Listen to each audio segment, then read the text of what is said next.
Hi ಸ್ನೇಹಿತರೆ, ಸ್ಪರ್ಧಾ ಕ್ರಿಯೇಷನ್ಗೆ ಸ್ವಾಗತ. ಇವತ್ತು SDA, FDA, PDO, village accountant ಯಾವುದೇ ಎಕ್ಸಾಮ್ ಆಗಿರ್ಬೋದು, ಅಲ್ಲಿ ಕನ್ನಡ ಎಕ್ಸಾಮಲ್ಲಿ ಸಮಾನಾರ್ಥಕ ಪದಗಳ ಮೇಲೆ ಸಾಕಷ್ಟು ಕ್ವಶನ್ಸ್ಗಳು ಬಂದಿರುತ್ತೆ. ಇಲ್ಲಿ ನಾವು ನೋಡುವಂಥದ್ದು ಇವಾಗ ಯಾವ ಏರಿಯಾದ ಮೇಲೆ ಸಮಾನಾರ್ಥಕ ಪದಗಳನ್ನು ಕೇಳ್ತಾ ಇದ್ದಾರೆ. ಓಲ್ಡ್ ಕ್ವಶನ್ ಪೇಪರನ್ನು ಸ್ವಲ್ಪ ರೆಫರ್ ಮಾಡಿದಾಗ ಗೊತ್ತಾಗಿರುವಂಥದ್ದು.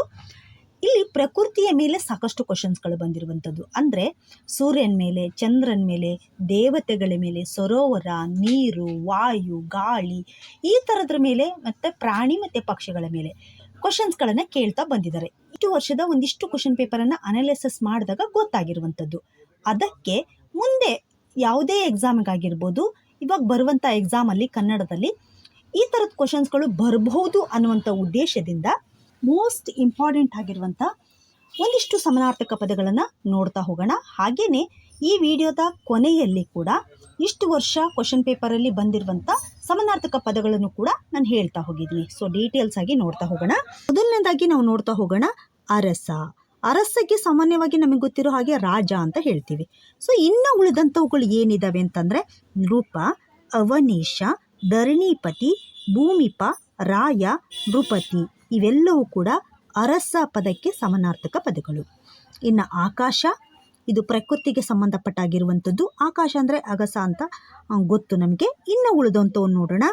ಅಂಬರ, ಗಗನ, ನಭ, ಬಾನ್ ಅಂದರೆ ಮಹಾಪ್ರಾಣಾಕ್ಷರ ಖ ಇರತ್ತಲ್ಲ ಅದು.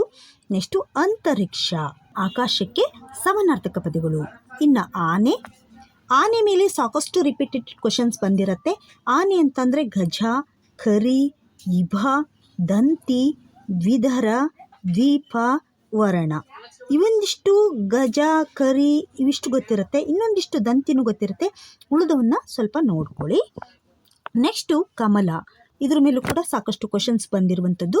ಕಮಲ ಅಂದರೆ ಅಂಬೋಜ, ಅಂಬುಜ, ಹಬ್ಬ, ಜಲಜ, ಪಂಕಜ, ನಳಿನ, ತಾವರೆ, ಸರೋಜ, ಕಂಜ, ಕಮುದ, ನೈದಿಲೆ, ಪದ್ಮ, ಇವಿಷ್ಟಕ್ಕೂ ಕೂಡ ಕಮಲಕ್ಕೆ ಸಮಾನಾರ್ಥಕ ಪದಗಳು.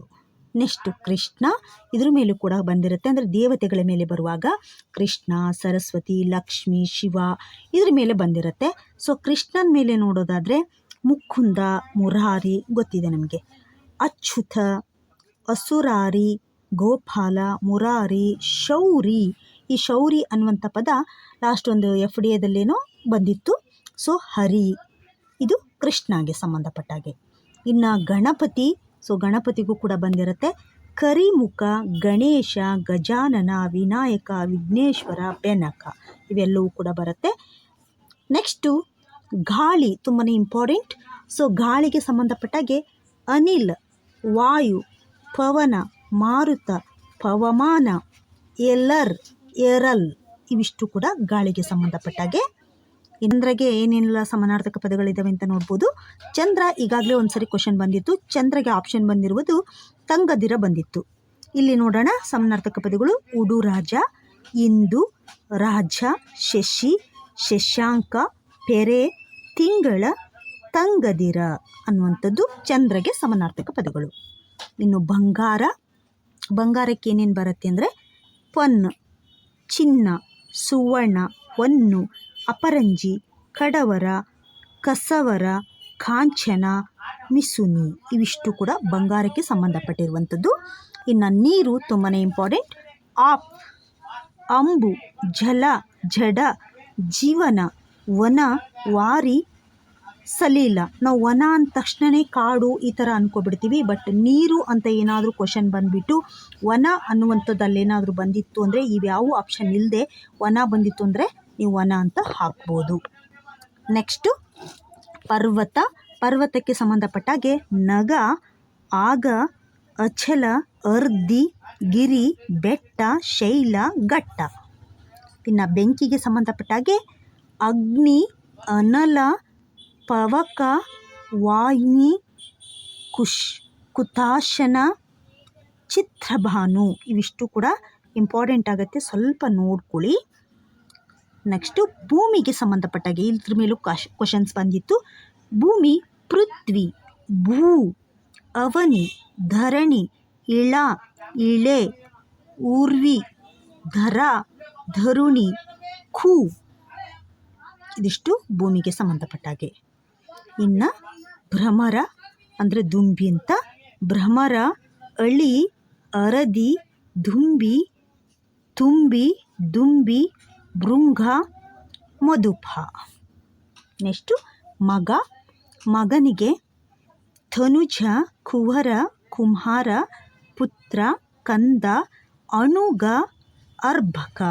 ಇಲ್ಲಿ ನೀವು ಲಾಸ್ಟಿಗೆ ಕೊಟ್ಟಿರುವಂಥ ಕೆಲವೊಂದಿಷ್ಟು ಸ್ಪೆಷಲ್ ಆಗಿರುವಂಥವು ಇದ್ದಾವಲ್ವ, ಅವನ್ನು ಸ್ವಲ್ಪ ಅಬ್ಸರ್ವೇಷನ್ ಮಾಡಿ. ಶ್ರೀ, ಲಕ್ಷ್ಮಿ, ಪದ್ಮ, ರಮಾ, ಸಿರಿ, ಇಂದಿರಾ.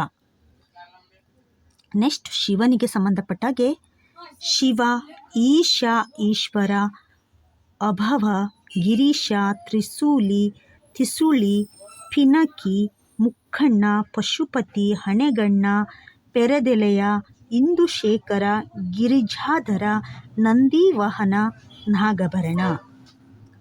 ನೆಕ್ಸ್ಟು ಸರಸ್ವತಿ, ವಾಣಿ, ಶಾರದೆ, ಭಾರತಿ, ವೀಣಾಪಾಣಿ, ಬ್ರಾಹ್ಮಿಣಿ. ನೆಕ್ಸ್ಟು ಸಮುದ್ರ, ಅಂಬುಧಿ, ಅಬ್ಧಿ, ಕಡಲು, ಜಲಧಿ, ಪರದಿ, ವನದಿ. ಅಬ್ಧಿ ಅನ್ನುವಂಥದ್ದಕ್ಕೆ ಈಗಾಗಲೇ ಕ್ವಶನ್ಸು ಬಂದಿತ್ತು. ನೆಕ್ಸ್ಟು ಸೂರ್ಯ, ಇದ್ರ ಮೇಲೂ ಕೂಡ ಕ್ವಶನ್ ಬಂದಿತ್ತು. ಸೂರ್ಯ, ರವಿ, ಆದಿತ್ಯ, ಭಾನು, ಆರ್ಯ, ಇನ, ತರಣಿ, ದಿನಪ, ನೇಸರ, ಮಿತ್ರ, ಭಾಸ್ಕರ, ಪ್ರಭಾಕರ, ಬೆಂಗದಿರ, ಸಪ್ತಶ್ರ. ಅಲ್ಲಿ ತಿಂಗದಿರ ಅನ್ನುವಂಥದ್ದು ಚಂದ್ರನಿಗೆ ಬಂದರೆ ಸೂರ್ಯನಿಗೆ ಬೆಂಗದಿರ ಅಂತ ಬರುತ್ತೆ. ಸೊ ನೋಡ್ಕೊಳ್ಳಿ, ಇದು ವಿರುದ್ಧಾರ್ಥಕ ಪದನೂ ಕೂಡ ಆಗತ್ತೆ. ಹಾವು, ಇದಕ್ಕೆ ಸಂಬಂಧಪಟ್ಟಾಗೆ ಅಹಿ, ನಾಗ, ಉರಗ, ಪನ್ನಗ, ಫಣಿ, ಭುಜಗ, ಭಜಂಗ, ಭೋಗಿ. ನೆಕ್ಸ್ಟು ಹೂವು, ಕುಸುಮ, ಪುಷ್ಪ, ಸುಮ, ಸುಮನ, ಅಲರ್, ಅರಲ್, ಮಲರ್, ಮರಲ್ ಇವು ಕೂಡ ಬರುತ್ತೆ. ನೆಕ್ಸ್ಟ್ ಇಲ್ಲಿಂದ ಕ್ವಶನ್ ಪೇಪರಲ್ಲಿ ಬಂದಿರುವಂಥ ಕ್ವಶನ್ಸ್ಗಳು ಇವು, ಅಂದರೆ ಸಮಾನಾರ್ಥಕ ಪದಗಳು. ಸೊ ಇವೆಲ್ಲವೂ ಕೂಡ ಹಳೆ ಕ್ವಶನ್ ಪೇಪರಲ್ಲಿ ಇರುವಂಥವುಗಳನ್ನು ನಾನಿಲ್ಲಿ ಸ್ವಲ್ಪ ಹೇಳ್ತಾ ಇದ್ದೀನಿ. ಓಕೆ. ಕೈಪರೆ, ಚಪ್ಪಾಳೆ. ಪಿಯಾಶ, ಅಮೃತ ಮತ್ತು ಸುಧೆ. ವೈಜಯಂತಿ, ಬಾವುಟ ಮತ್ತು ಧ್ವಜ. ಚರಮ, ಕೊನೆಯ, ತರುವಾಯ. ಕಸರ, ಸರೋವರ, ಕೊಳ. ಜೀಮುತ, ಮೋಡ, ಮೇಘ, ಮುಗಿಲು. ನೆಕ್ಸ್ಟು ಬಂಡೂರಿ, ದುಂಬಿ. ನೆಕ್ಸ್ಟು ಚಳಿಗದಿರ ಅನ್ನೋದಕ್ಕೆ ಚಂದ್ರ, ಶಶಿ, ಉಡುರಾಜ, ತುಮುದ, ಸುಧಾಕರ, ತಿಂಗಳು, ತಂಗದಿರ. ಇದು ಚಂದ್ರನಿಗೆ ಸಂಬಂಧಪಟ್ಟ ಹಾಗೆ ಬಂದಿರುವಂಥದ್ದು. ನೆಕ್ಸ್ಟು ಕೆನ್ನೀರ ಅಂದರೆ ರಕ್ತ, ನೆತ್ತರು. ಕಿತ್ತಡಿ ಅಂದರೆ ಋಷಿ ಮತ್ತು ಮುನಿ. ಕನ್ನಡವಕ್ಕಿ ಅಂದರೆ ಗಿಳಿ ಮತ್ತು ಶುಕ. ಗಿಳಿ ಮೇಲೂ ಸಾಕಷ್ಟು ಕ್ವಶನ್ ಬಂದಿರುತ್ತೆ. ಗಿಳಿ ಅಂದರೆ ಶುಕ ಅನ್ನುವಂಥದ್ದು ಗೊತ್ತಿರಲಿ. ಪಂಕ, ಕೆಸರು ಮತ್ತು ರಾಡಿ. ಅಂತರ್ಧನ, ಮಾಯ ಮತ್ತು ಅದೃಶ್ಯ. ತೃಣ, ಸ್ವಲ್ಪ, ಹುಲ್ಲಿನ ಗಾತ್ರ ಅನ್ನುವಂಥದ್ದು. ಉಂಡಲಿಗೆ, ಕಡುಬು. ಕೇಡ, ಹಳ್ಳಿ, ಗ್ರಾಮ. ಅಳಿನಿ ಅಂದರೆ ಹೆಣ್ಣು ದುಂಬೆ. ಅಡಕ ಅಂದರೆ ಅಡಗಿಸು. ನೆಕ್ಸ್ಟ್ ಅರ್ಕ ಅಂದರೆ ಸೂರ್ಯನಿಗೆ ಇನ್ನೊಂದು ಹೆಸರು ಅರ್ಕ ಅಂತ ಬರುತ್ತೆ. ಇನ್ನು ಉಳಿದಂಥದ್ದು ಸೂರ್ಯ, ಪ್ರಭಾಕರ, ಭಾಸ್ಕರ, ರವಿ, ಇನ, ಬೆಂಗದಿರ್ ಇವೆಲ್ಲವೂ ಕೂಡ ಬರುತ್ತೆ. ವಿಬುಧ ಅಂದರೆ ಪಂಡಿತ, ವಿದ್ವಾಂಸ. ಕೂಷ್ಮಂಡ, ಕುಂಬಳಕಾಯಿ. ಮೀನ್, ಹೊಳೆಯುವ, ಮೀಯುವ ಅಂತೀವಲ್ವ ಹಾಗೆ. ಸೊರಗು, ತೆಳ್ಳಗಾಗು. ತೃಷೆ, ಬಾಯಾರಿಕೆ ಮತ್ತು ನೀರಾಡಿಕೆ. ಕಲಹ, ಜಗಳ, ಹೊಡೆದಾಟ ಇವೆಲ್ಲವೂ ಕೂಡ ಬರುತ್ತೆ. ನೆಕ್ಸ್ಟು ಗುರ್ವೆ, ಗರಿಕಿ. ದ್ವಿಧರ, ಆನೆ, ಗಜ, ಗರಿ. ದ್ವಿಧರ ಅಂದರೆ ಆನೆ, ಗಜ, ಕರಿ. ಕಲ್ಲು ಮತ್ತು ಶಿಲೆ. ಗೋಸಾಯಿ, ಸನ್ಯಾಸಿ ಮತ್ತು ವೈರಾಗಿ. ಹಳು, ಕಾಡು, ಕಾನನ. ತಸ್ಕರ, ಕಳ್ಳ, ಚೋರ. ಪಲ್ವಲ ಕೊಳ ನೀರಿನ ಜರಿ. ನೆಕ್ಸ್ಟ್ ಪದ್ಮ, ಕಮಲ, ತಾವರೆ ಈಗಾಗಲೇ ನಾವು ನೋಡಿದ್ವಲ್ಲ, ಸೊ ಅದೇ. ಕಾಂತಾರ, ಕಾನನ, ಕಾಡು, ಅಡವಿ, ಅರಣ್ಯ. ಸಮುದ್ರ, ಕಡಲು, ಸಾಗರ. ಅಗ್ಗಿಣಿ, ನೀರು, ಶುದ್ಧ ನೀರು. ಅರಿಲ್, ತಾರೆ, ನಕ್ಷತ್ರ. ಹಾವುಗೆ ಅಂದರೆ ಪಾದುಕೆ, ಚಪ್ಪಲಿ, ಮೆಟ್ಟು ಇವೆಲ್ಲ ಬರುತ್ತಲ್ಲ, ಸೊ ಅದು. ಅವನಿ, ಭೂಮಿ, ಇಳೆ, ಧರೆ, ವಸುಂಧರೆ ಇವೆಲ್ಲವೂ ಕೂಡ ಬರ್ತವೆ. ನೆಕ್ಸ್ಟು ಅರ್ತಿ ಅಂದರೆ ಪ್ರೀತಿ, ಆಸಕ್ತಿ, ಸಂತೋಷ, ಇಷ್ಟ. ನನ್ನಿ, ಸತ್ಯ, ನಿಜ, ದಿಟ. ಜೋಳವಾಳಿ, ಅನ್ನದ ಋಣ, ಉಪ್ಪಿನ ಹಂಗು. ಶಾಲಿವಾನ, ಭತ್ತದ ಗದ್ದೆ. ಶೌರಿ, ಕೃಷ್ಣ, ಗೋವಿಂದ, ಗೋಪಾಲ, ಮುಕುಂದ, ಮುರಾರಿ ಎಲ್ಲವೂ ಕೂಡ ಬರುತ್ತೆ. ದೃಗಾಜಲ, ಕಣ್ಣೀರು. ಕರಿ, ಆನೆ, ಗಜ.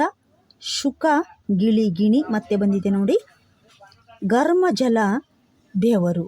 ಹೀಗೆ ಸಾಕಷ್ಟು ಕ್ವಶನ್ಸ್ಗಳು ಬಂದಿದ್ದಾವೆ. ಇವೆಲ್ಲವೂ ಕೂಡ ಈ ಹಿಂದೆ ಕೇಳಿದಂಥ SDA FTA ಆಗಿರ್ಬೋದು ಅಥವಾ ವಿಲೇಜ್ ಅಕೌಂಟೆಂಟ್ PDO ಯಾವುದೇ ಎಕ್ಸಾಮಲ್ಲಿ ಆಗಿರ್ಬೋದು ಕೇಳಿರುವಂಥ ಸಮಾನಾರ್ಥಕ ಪದಗಳು. ಇವೆಲ್ಲವನ್ನೂ ಕೂಡ ಓದ್ಕೊಂಡು ಫಸ್ಟ್ ನಾವು ಒಂದು ಸ್ವಲ್ಪ ಹೇಳಿದ್ನಲ್ವ, ಅವೆಲ್ಲವನ್ನು ಓದ್ಕೊಂಡ್ರೆ ಅಂದರೆ ಸ್ವಲ್ಪ ಮಟ್ಟಿಗೆ ಸಮಾನಾರ್ಥಕ ಪದಗಳು ಬಂದಾಗ ನಿಮಗೆ ಒಂದು ಸ್ವಲ್ಪ ಇರುತ್ತೆ. ಸೊ ಅದಕ್ಕೆ ಹೆಲ್ಪ್ ಆಗುತ್ತೆ ಅನ್ನುವಂಥ ಉದ್ದೇಶದಿಂದ ಮಾಡಿರುವಂಥದ್ದು. Okay, all the best.